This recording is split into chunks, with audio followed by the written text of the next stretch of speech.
Et pour terminer cette émission dédiée à Family Stories, notre troisième édition de l'événement dédié aux entreprises et aux familles dirigeantes, j'ai le plaisir d'accueillir sur le plateau à ma droite Virginie Bloaz. Vous êtes notaire associée au sein de l'Exonote. Bonjour Virginie. Bonjour. Ça va? Ça va et vous? Ça va. Vous nous venez de Rennes. De Rennes, absolument, capitale de la Bretagne. Ravi de vous accueillir. Et je suis arrivée en TGV. En TGV. Parce que je me refuse de prendre des avions en France. Écoutez, on comprend votre combat et on le respecte. Merci. À ma gauche, Delphine Bariani. Bonjour Delphine. Bonjour.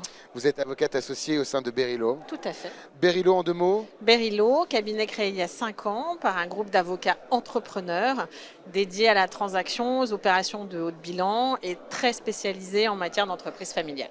Magnifique. Vous venez de parler pendant près d'une heure de gouvernance. Vous passez en dernier dans un listing de 5 pages de speakers qui se sont succédés tout au long de la journée. Qu'est-ce que vous pouvez nous dire, Virginie, Delphine, qu'on n'aurait pas déjà entendu sur la gouvernance? Alors nous, on a parlé de gouvernance et de transmission d'entreprise familiale. Comment la gouvernance sur le plan juridique nous permet d'accompagner les chefs d'entreprise, notamment dans la transmission, le passage aux générations suivantes, le passage de flambeau par l'organisation de la gouvernance, de la direction stratégique du groupe, mais aussi par l'optimisation de la transmission fiscale. Et dans tous ces sujets, on s'est posé plusieurs questions, notamment le choix de la meilleure gouvernance. Ce choix n'étant pas le même pour chacune des familles avec lesquelles on travaille. Comment ce choix s'opère et avant de plaquer une solution juridique avec ses conséquences fiscales sur un groupe familial, l'idée c'est vraiment de travailler sur les objectifs, les contraintes de ceux qui viennent nous voir, mais également de leurs associés familiaux, et de s'assurer que la solution à laquelle on va réfléchir sera acceptée par la collectivité des actionnaires avec lesquels on va travailler. Sur la gouvernance, toujours, vous parlez de transmission. Ça implique c'est une période, même pour les conseils, je crois. Transmission d'un cabinet, transmission d'une famille. On se retrouve finalement sur des codes assez similaires avec ce problème qu'il faut cristalliser à un instant T, une décision, un impact, des gens qui vont prendre le relais, alors même qu'on est face à une histoire peut-être avec une histoire décennale séculaire.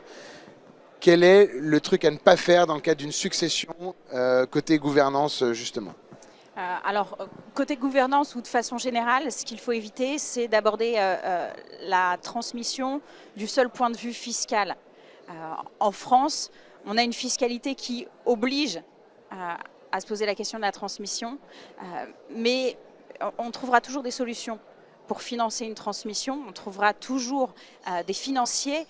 Ce qu'on ne pourra pas mettre en place a posteriori, c'est une organisation collégiale, c'est un système de prise de décision au sein de la société. Et donc, il ne faut pas aborder la question du seul point de vue fiscal, même si c'est souvent la première question qui nous est posée par les chefs d'entreprise.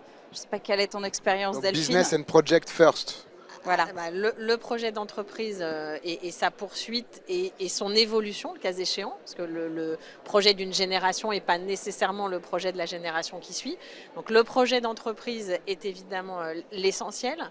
Et le point qui permet de préserver ou de faire évoluer ce projet d'entreprise, c'est de s'assurer qu'on a choisi les bonnes personnes pour prendre le relais et de s'assurer que ces nouveaux dirigeants, ces nouveaux actionnaires acceptent la mission qui leur est confiée, qu'ils la fassent accepter par le plus grand nombre et qu'ils soient assez transparents pour expliquer leurs choix et la façon dont ils vont aller les défendre et les faire évoluer au fil de l'eau pour que le passage d'une G1 à une G2 puisse se poursuivre par celui de la G2 à la G3 et ainsi de suite.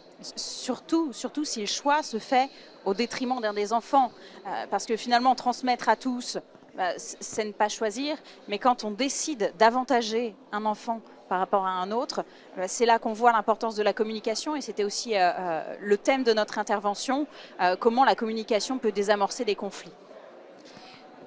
Je vous en prie, Delphine. Non, et alors justement, c'était un des sujets clés de notre table ronde sur le conflit dans un groupe familial. Alors, on a bien évidemment des outils juridiques que nous donne le code, la loi, la jurisprudence, mais il y a un élément qui est assez clé dans une entreprise familiale quand on parle de conflit, c'est que le conflit d'un point de vue strictement juridique, voire juridique avec ses conséquences fiscales, peut avoir sur la famille des conséquences qui ne sont pas que juridiques ou fiscales.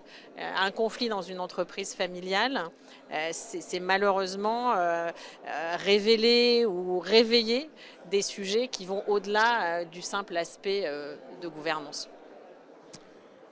Sur le sujet de la prise de pouvoir pour l'élu, celui ou celle qui va être investi par la famille, il y a ce moment, il nous reste une minute, me dit-on en régie. On a vu le message. Il y a ce moment où on doit voilà, arriver, incarner.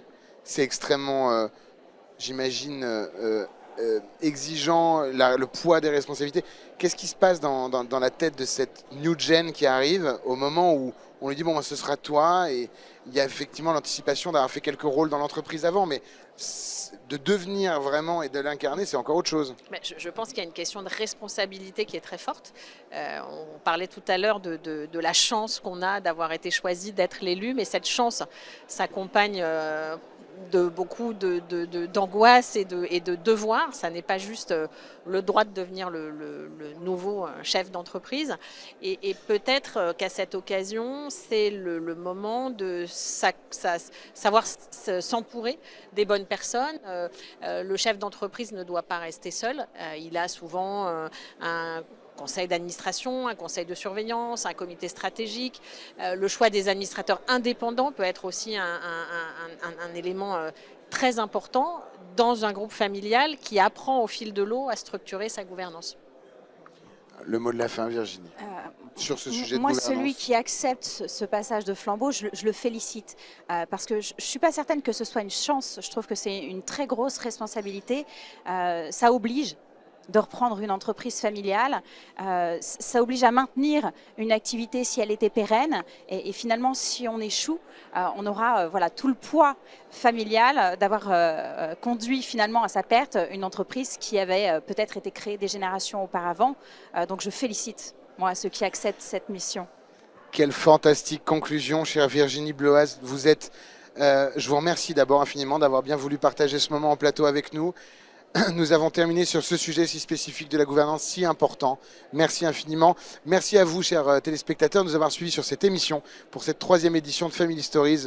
Vous le savez, ça a lieu chaque année. Rendez-vous l'année prochaine, en 2026, pour la 4e édition de Family Stories. D'ici là, bonne journée. Vous êtes sur Be Smart for Change.